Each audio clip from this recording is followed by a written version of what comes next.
The movie opens up as we see Edda in her imagination as she races in the Grand Prix of Europe finals as she gets carried away. Seeing a mess which her dad tells Edda she's meant to allow the customers win so they can pay better, proceeding to tell her to get it together because their park is barely getting customers, but runs off to the TV as she remembers today is the Grand Prix qualifier, where she watches the program and at the same time she attends to customers but gets carried away making her dad super mad. Late at night, Edda's dad, Gerwyn, whom was once a champ in the Grand Prix, gives her intels that racing is nothing but just about money, that real racing is about creativity. Although Edda seems sure she can make it in the Grand Prix if she participates, but has to be around to keep her mom's dream of keeping the park alive. When Gerwyn leaves her room, two guys approached him demanding for their money, giving him the condition that if he doesn't pay in less than a week, they'll take over the park. Edda overheard their conversation as her dad tells her he can't let the last thing of his wife go. She runs out as she sits alone, where she sees the racer's plane as she follows it, seeing her dad's workers as the fortune teller tells her she'll stand a chance someday to race in the Grand Prix, proceeding to say she also knows someone has been stealing her mail, giving her the idea many people will show up in the tournament. Either way, she can share the park's flyer to people so that they can turn up for her dad to be able to pay up his debt. The next morning, Cindy begins by celebrating the best racers ahead of tomorrow's race as she introduces Buckley, Magnus, while Edda kept distributing her flyers, but as Ed, who's a four-time champion, comes up stage, Edda continuously starred at him as all her flyers accidentally flew away.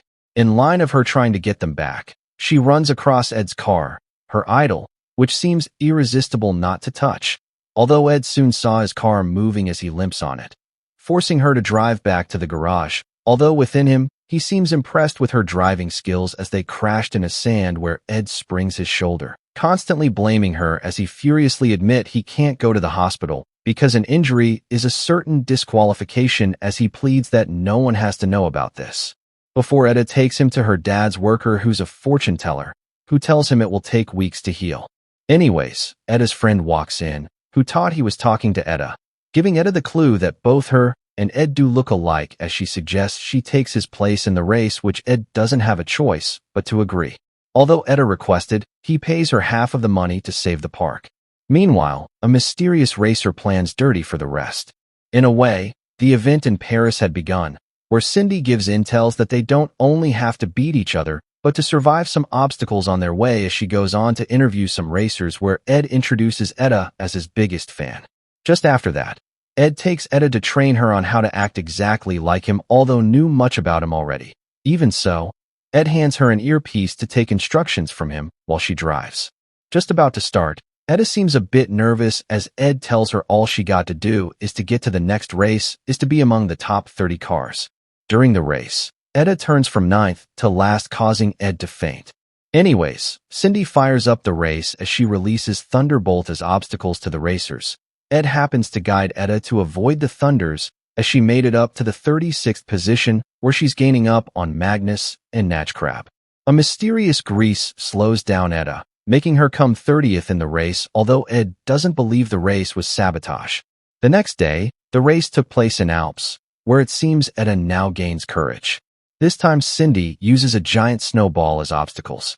From a distance, Edda notices the snowballs are Sabotage as they intentionally attack the racers. Again, Ed doubts that's impossible, but Edda does it her way as she loses the snowballs using her rocket ramp spin flip skyride skills, although makes it up to top 10. After the race, Edda tries to tell them Natchcrab was behind the Sabotage, though he walks in as she quickly takes her leave, feeling convinced enough it's Natchcrab. At some point, Edda's dad recognizes her moves in the race as he feels is meant to be there to support her as he finds a vehicle to take him there. In the meantime, Edda follows Natchcrab back to the garage where she sees her dad's picture. Even Natchcrab remembers him, but Edda denies she doesn't know him. During the race at Italy, Cindy uses sea monsters as obstacles this time. Edda drives like a pro, avoiding the monsters as Ed seems impressed, giving her the chance to take charge. Just while in the race, Edda struggles to beat Magnus and Natchcrab. A smell that comes with a wind blows her off. Furious, it's definitely Natchcrab as he wins the race, forcing Edda to scatter his car for clues, prompting Cindy to intervene. Cindy queries Edda as she assumes it's Ed, giving him a 1-minute starting penalty in the final race. Inside, Ed seems furious about the 1-minute penalty as he banged the door where a book falls off. It turns out the book contains much to know about Ed as she sees Bockley, who gives her intels that Ed is an orphan whom with his friends dreamed of becoming a racing team together when they're old enough, but it turns out they all get adopted, leaving only him. Ever since then, Ed never thought of having friends, proceeding to say he was Ed's friend too, but as he sees him on the track, Ed never wants to have anything to do with him. Sometimes later, Ed realizes his arm is back and ready to race again.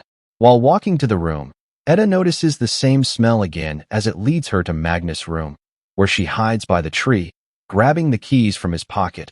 Although as she got in, Edda seemed lucky enough to find his secret plans, even knowing his next sabotage he'll pull off, as she manages to exit the room without Magnus noticing. Edda tells Ed what she saw, but instead, he fires her and turns deaf ears to Edda. Before the race begins, Edda explains everything to her dad and friends as he hands her the key to his vehicle, which she uses it to take down the drowns under the sewer. Ed happens to believe at some point, as Edda guides him to the finish line, but gets interrupted as he sees a mighty train heading to a large crowd, which he gives up winning as he goes to save them, allowing Magnus win.